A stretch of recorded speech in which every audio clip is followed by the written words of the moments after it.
Salam, selamat hari Minggu untuk jemaat Home CC dimanapun berada. Kita bersyukur hari ini diberi kesempatan untuk berjumpa melalui pemberitaan firman Tuhan hari ini. Sebelumnya, izinkan saya memperkenalkan nama lebih dahulu. Saya Pendeta Ruben Esmnasi MTH dari Gereja Persekutuan Kristen Alkitab Indonesia.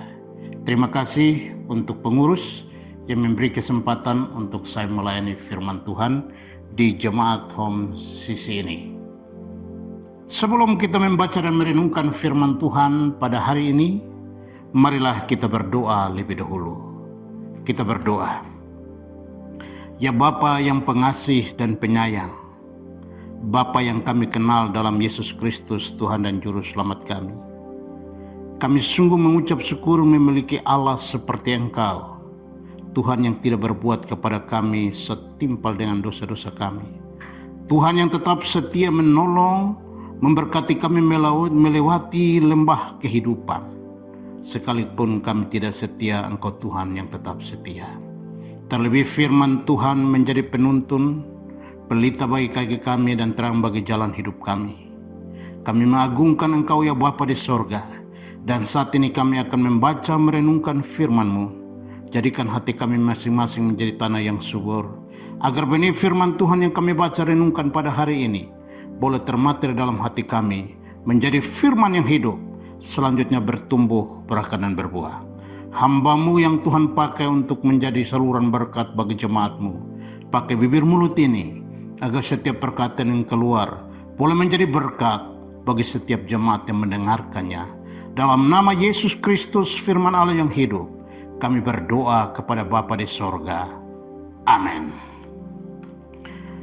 Saudara-saudara jemaat yang diberkati dalam Yesus Kristus, pembacaan firman Tuhan pada hari Minggu ini terpilih dalam Kejadian 50 ayat 20. Demikian firman Tuhan.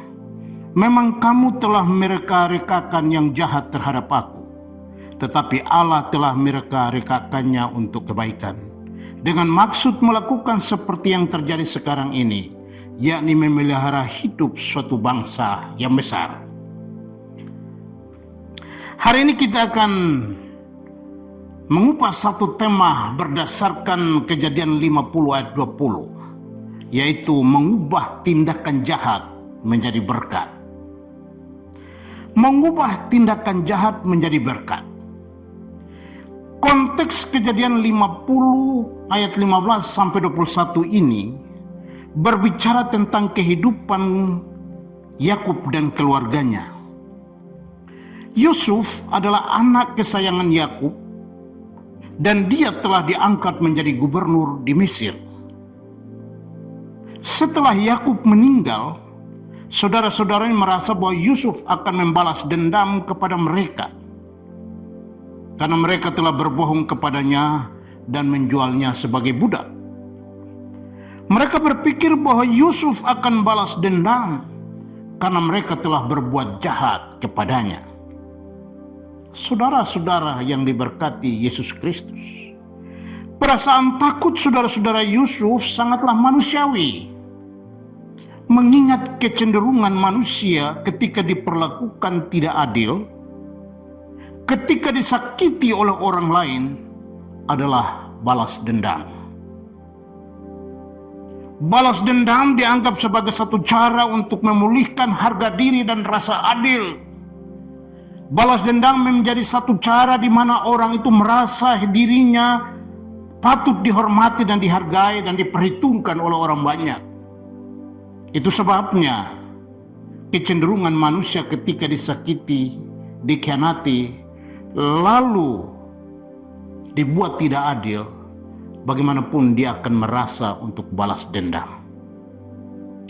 Untuk membenarkan tindakan balas dendam, kadang-kadang orang mengutip ayat Alkitab dan menjadikannya sebagai apologetika. Ayat yang sering dikutip untuk membenarkan tindakan balas dendam adalah Imamat 24 ayat 19 sampai 21. Imamat 24 ayat 19 sampai 21 berkata, mata ganti mata, gigi ganti gigi, patah ganti patah, seperti yang dilakukannya, begitulah harus kau lakukan kepadanya. Ayat ini dipakai beberapa orang tertentu untuk membalas dendam ketika ia disakiti dan dibuat tidak adil. Seolah-olah orang memakai ayat Alkitab untuk membenarkan tindakan balas dendam itu. Tetapi teks bacaan kita hari ini menjelaskan kepada kita suatu tindakan yang berbeda, di mana Yusuf mengubah kejahatan saudara-saudaranya menjadi berkat. Yusuf mengubah niat jahat saudara-saudaranya, perilaku jahat saudara-saudaranya menjadi berkat.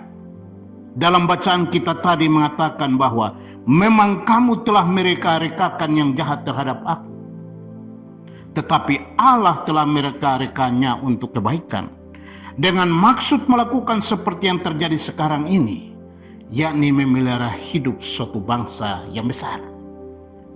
Saudara-saudara yang diberkati oleh Yesus Kristus, kadang-kadang kita mengalami situasi dan kondisi seperti yang dialami oleh Yusuf. Tindakan jahat seperti dibenci padahal hidup kita sudah baik-baik, orang iri karena keberhasilan kita, orang dengki karena kita mengalami satu loncatan hidup yang jauh lebih baik, diperlakukan tidak adil di tempat kerja, disakiti oleh orang lain, dan lain sebagainya.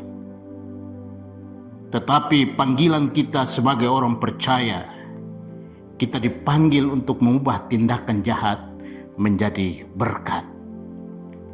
Problematika yang perlu kita renungkan, bagaimana mengubah tindakan jahat itu menjadi berkat. Ada 3 hal yang saya mau sampaikan kepada kita dalam khotbah ini. Yang pertama, untuk mengubah kejahatan menjadi berkat, mengubah kebencian menjadi berkat, mengubah sakit hati menjadi berkat, mengubah tindakan jahat menjadi berkat, orang harus memahami rencana Tuhan dalam hidupnya. Yusuf mengatakan, memang kamu telah mereka-rekakan yang jahat terhadap aku, tetapi Allah telah mereka-rekakannya untuk kebaikan, dengan maksud melakukan seperti yang terjadi sekarang ini, yakni memelihara hidup suatu bangsa yang besar. Di sini menunjukkan kepada kita bahwa Yusuf membuka hati dan pikiran saudara-saudaranya, bahwa memang kamu merencanakan jahat terhadapku, kamu dengki, iri dan benci kepadaku, tetapi Allah merencanakan kebaikan untukku demi hidup suatu bangsa yang besar. Artinya saudara-saudara, Yusuf memahami rencana Tuhan di balik tindakan jahat saudara-saudaranya. Saudara-saudara yang diberkati oleh Yesus Kristus, tidak gampang untuk kita memahami rencana Tuhan dalam hidup. Tidak mudah untuk memahami rencana Tuhan dalam hidup, karena setiap kita punya rencana sendiri. Setiap kita punya rencana sendiri. Karena itu, untuk memahami rencana Tuhan dalam setiap tindakan yang kita hadapi, kita perlu berkoneksi dengan Tuhan. Kita butuh hubungan dengan Tuhan.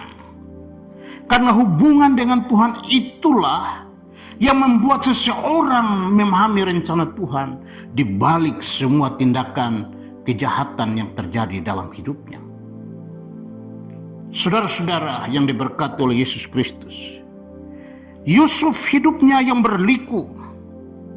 Yusuf mengalami hal-hal buruk dalam hidupnya. Kebencian dan rasa iri saudara-saudaranya karena Yusuf diperlakukan istimewa oleh ayahnya itu berakhir dengan rencana kejahatan. Berakhir dengan tindakan kejahatan, tindakan penindasan, dan pada akhirnya Yusuf dijual ke Mesir. Yusuf yang bermimpi akan menjadi pemimpin harus menjalani hidup sebagai budak di Mesir. Antara mimpi dan realita berbeda jauh, saudara-saudara. Antara dunia maya dan dunia nyata berbeda jauh. Ada lagu Timur mengatakan bahwa dunia maya adalah dunia tipu-tipu, tapi dunia nyata penuh dengan drama. Menunjukkan bahwa Yusuf yang tadinya bermimpi menjadi pemimpin besar harus menjalani kehidupan sebagai budak di Mesir. Antara mimpi dan realita berbeda jauh. Antara dunia maya dan dunia nyata berbeda jauh. Tetapi bagaimanapun beratnya penderitaan itu, Yusuf memahami, Yusuf meyakini rencana Tuhan dalam hidupnya. Saudara-saudara yang diberkati oleh Yesus Kristus, semangat hidup Yusuf diasah dalam kesusahan dan penderitaan. Berbeda dengan kehidupan orang Kristen masa kini. Semangat hidup dibentuk di tengah kelimpahan, sehingga sukar sekali memahami rencana Tuhan dalam hidupnya. Ada hal menarik yang kita perlu belajar, bahwa semangat hidup Yusuf diasah dari kesusahan dan penderitaan, membuat dia memahami rencana Tuhan dalam hidupnya. Tetapi orang Kristen sekarang, semangat hidup dibentuk di tengah kelimpahan, sehingga sukar sekali untuk mengerti rencana Tuhan dalam hidupnya. Karena itu saudara-saudara, saat perjumpaan dengan saudara-saudaranya, ia berkata, memang kamu telah mereka-rekakan yang jahat terhadap aku, tetapi Allah telah mereka-rekakannya untuk kebaikan, dengan maksud melakukan seperti yang terjadi sekarang ini, yakni memelihara hidup suatu bangsa yang besar. Yusuf meyakini bahwa Allah memiliki rencana yang baik dalam hidupnya. Allah mengubah rencana yang jahat menjadi indah pada waktunya. Hal ini membuat Yusuf tetap bertahan menjalani penderitaan. Hal ini membuat Yusuf tetap menjalani via dolorosa, jalan penderitaan dan jalan kesengsaraan itu.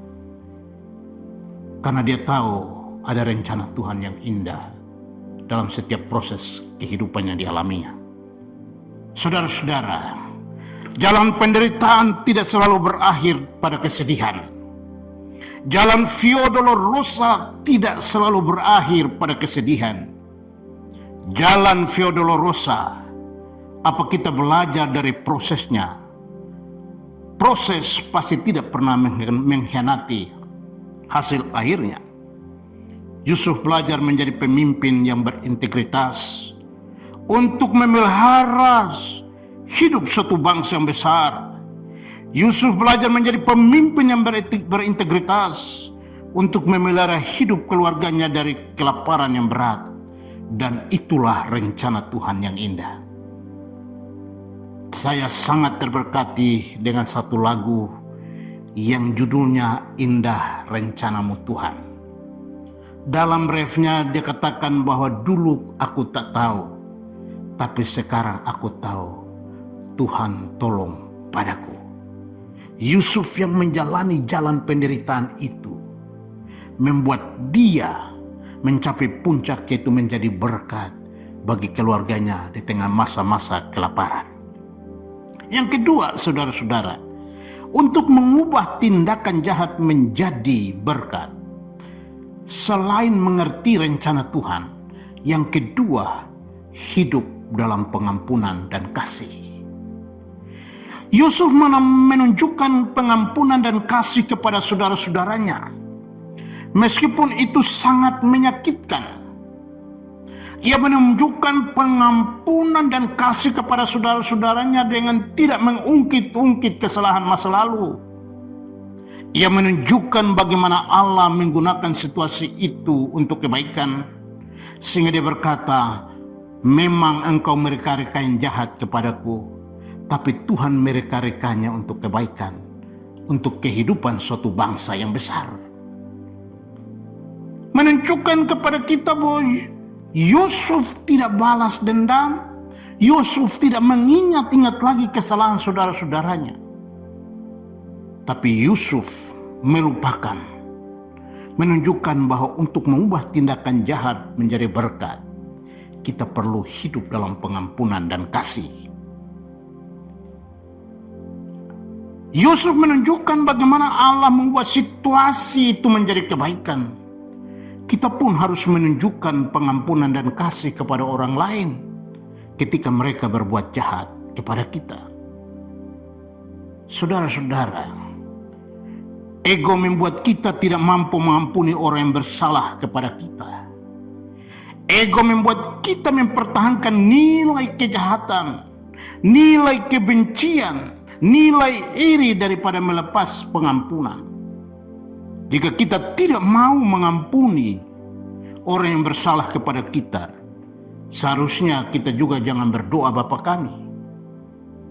Kalau kita tidak mau mengampuni orang yang bersalah kepada kita, seharusnya kita doa Bapa kami, kita ubah. Dan janganlah mengampuni dosa saya, sebagaimana saya juga susah mengampuni orang yang bersalah kepadaku. Begitu pentingnya hidup dalam pengampunan dan kasih. Itu sebabnya Matius 6 ayat 14-15 berkata, karena jika kamu mengampuni kesalahan orang lain, Bapamu di surga akan mengampuni kamu juga. Tetapi jika kamu tidak mengampuni orang, Bapamu juga tidak akan mengampuni kesalahanmu. Banyak orang berkata, Pak Pendeta, kalau saya kasih pengampunan terus menerus, lama-lama dia injak kepala. Kalau saya kasih pengampunan terus menerus, lama-lama dia injak kepala. Itu sebabnya banyak orang Kristen membatasi pengampunan itu pada 3 kali. Dia bilang 1 kali ku ampuni, 2 kali ku maafkan, 3 kali Lucifer bekerja.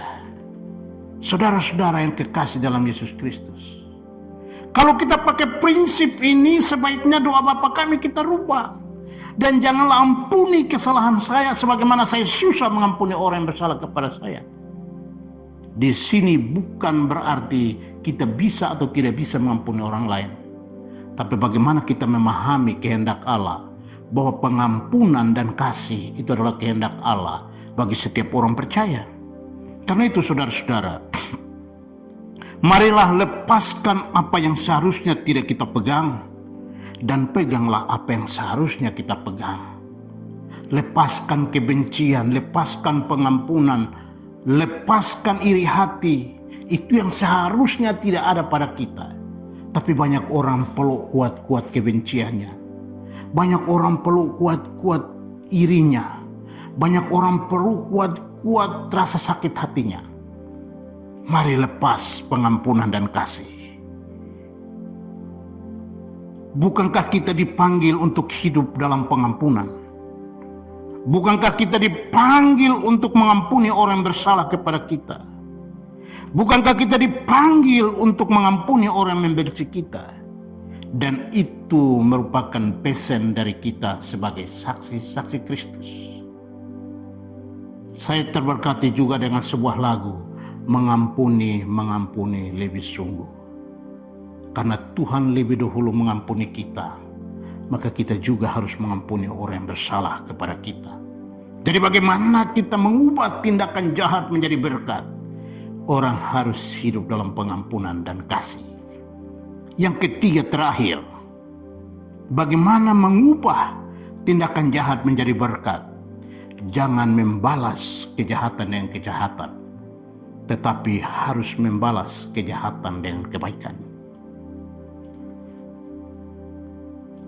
Nats yang biasa dipakai orang untuk balas dendam, Imamat 24 ayat 19-21, mata ganti mata, gigi ganti gigi, patah ganti patah seperti yang telah dilakukannya. Begitulah engkau harus melakukannya kepadanya. Dalam perjanjian lama orang menggunakan ini. Tapi ayat ini telah diperbaharui oleh Yesus dalam Matius pasal 5 ayat 38-39 yang berkata demikian. Mata ganti mata, gigi ganti gigi. Tetapi aku berkata kepadamu, janganlah kamu melawan orang yang berbuat jahat kepadamu. Sebaliknya, siapa yang menampar pipi kananmu, berikan juga kepadanya pipi kirimu. Saudara-saudara, Yesus memperbaharui prinsip mata ganti mata, gigi ganti gigi, patah ganti patah dengan berkata, jangan melawan orang yang berbuat jahat kepadamu, Sebaliknya siapa menampar pipi kananmu, berikan juga kepadanya pipi kirimu. Kami orang Indonesia Timur, kalau ditampar pipi kanan kasih pipi kiri itu mujizat. Ketiga kali dia bilang perkara firman Tuhan sudah selesai, dan sekarang perkara anak manusia di dunia. Artinya saudara-saudara, sulit untuk orang membalas kejahatan yang kebaikan. Tapi kekristenan kita dipanggil untuk membalas kejahatan dengan kebaikan. Kecenderungan orang adalah membalas jahat dengan jahat. Tetapi yang membedakan kita dengan orang lain adalah siapa menampar pipi kirimu, kasih juga kepadanya pipi kanan. Siapa menginginkan jubahmu, berikan juga bajumu. Siapa menyuruh kamu berjalan 5 mil, berjalanlah bersama dia 10 mil. Bukan berarti menunjukkan bahwa kita kalah, tetapi menunjukkan bahwa kebaikan dapat mengalahkan kejahatan. Saudara-saudara yang diberkati oleh Yesus Kristus, itulah cara yang ampuh untuk mengubah tindakan jahat, cara yang ampuh untuk mengubah rasa iri, cara yang ampuh untuk mengubah dengki, cara yang ampuh untuk mengubah tindakan yang tidak adil dan menyakitkan menjadi berkat dan kebaikan.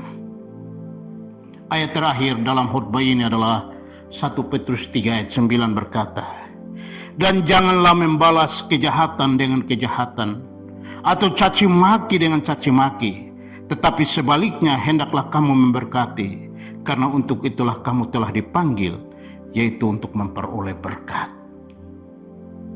Sebagai kesimpulan dari khotbah ini, saya mulai dengan satu pernyataan praktis. Apa yang membedakan kekristenan dengan agama-agama yang lain? Yang membedakan kita dengan orang lain adalah bagaimana cara kita memperlakukan orang lain. Bukan sebagaimana sepantasnya, tetapi sebagaimana Tuhan ingin mereka diperlakukan. Yakni dengan cinta, kasih, dan belas kasihan. Cinta dan anugerah Allah itu memiliki kekuatan untuk menyembuhkan dan menyelamatkan dari kehancuran. Karena itu, mengubah tindakan jahat menjadi berkat, itu hal yang sangat penting dalam kehidupan. Ketika seseorang menyerang martabat kita tidak perlu meronta-ronta untuk membalas dendam. Ketika seseorang menyerang martabat kita, mari kita belajar hidup seperti Yusuf. Tidak mempertahankan kehormatan itu dengan balas dendam. Tetapi Yusuf memahami dan mengerti rencana Tuhan dalam setiap peristiwa dan terus hidup dalam pengampunan dan kasih. Saudara-saudara, rasa adil, kehormatan, martabat diri dan nama baik tidak akan pernah bisa dihasilkan oleh sikap dan tindakan balas dendam. Balas dendam merupakan tindakan membalas kejahatan dengan kejahatan. Oleh karena itu, kekristenan kita diajar untuk membalas kejahatan dengan kebaikan. Marilah kita mengubah tindakan jahat menjadi berkat. Dengan mengandalkan kekuatan dari Yesus Kristus Tuhan kita, kita bebas dari dengki, bebas dari kebencian, bebas dari balas dendam, dan Tuhan memberkati. Amin. Marilah kita mengucap syukur untuk kebenaran firman Tuhan pada hari ini. Pujian, hormat, kemuliaan kami naikkan kepadamu ya Tuhan, Allah yang pengasih dan penyayang. Tuhan yang menunjukkan belas kasihannya kepada kami dengan mengampuni dosa-dosa kami. Tuhan yang memberi kami jaminan keselamatan dalam Yesus Kristus. Sehingga dalam menjalani kehidupan ini, kami tidak digoyahkan oleh berbagai angin-angin pengejaran. Tapi kami tetap berpegang teguh pada prinsip firman Tuhan yang tertulis dalam Alkitab dan yang disampaikan oleh para nabi. Terima kasih, hari ini kami diperkenankan untuk membaca merenungkan firman-Mu. Kami sadar bahwa kami terbatas untuk memahami dan mengerti kebenaran-Mu. Kami mohon kepadamu ya Tuhan, Engkau adalah firman Allah itu sendiri. Oleh kekuatan Roh Kudus kami dimampukan untuk mempraktikkan, mengimplementasikan firman ini dalam kehidupan kami, sehingga kami boleh hidup dalam kebenaran, mengubah tindakan jahat menjadi berkat. Ajar kami untuk mengerti rencana Tuhan dalam hidup kami. Ajar kami untuk hidup dalam pengampunan dan kasih. Ajar kami untuk membalas kejahatan yang kebaikan. Karena itulah kami dipanggil untuk menjadi saksi-saksi Kristus di tengah-tengah dunia ini. Suara hamba-Mu sudah berhenti. Suara Roh Kudus terus berbicara dan menyempurnakan firman ini dalam hati setiap jemaat Home CC dimanapun berada. Terpuji-pujilah nama-Mu Tuhan. Kemuliaan, hormat, syukur kami kembalikan kepada Tuhan. Dalam nama Yesus kami berdoa. Amin. Karena itu saudara-saudaraku jemaat Kristus yang dikasihi Tuhan, angkatlah kedua tanganmu dan terimalah berkat. Mari aminkan setiap perkataan berkat yang kita percaya bahwa kita menerimanya. Tuhan memberkati engkau dan melindungi engkau. Tuhan menyinari engkau dengan wajahnya dan memberi engkau kasih karunia. Tuhan menghadapkan wajahnya kepadamu dan memberi engkau damai sejahtera. Kiranya kasih dan penyertaan Bapa di surga dan damai sejahtera dari Tuhan Yesus Kristus serta penghiburan dari Roh Kudus terus menyertai kita sampai Maranatha Tuhan Yesus datang kembali. Kita yang percaya dan menerima berkat Tuhan, mari kita sama-sama katakan amin. Selamat hari Minggu, selamat berkumpul bersama dengan keluarga. Terus mencintai Tuhan, berhenti menghakimi dan selalu jadi berkat. Tuhan Yesus memberkati.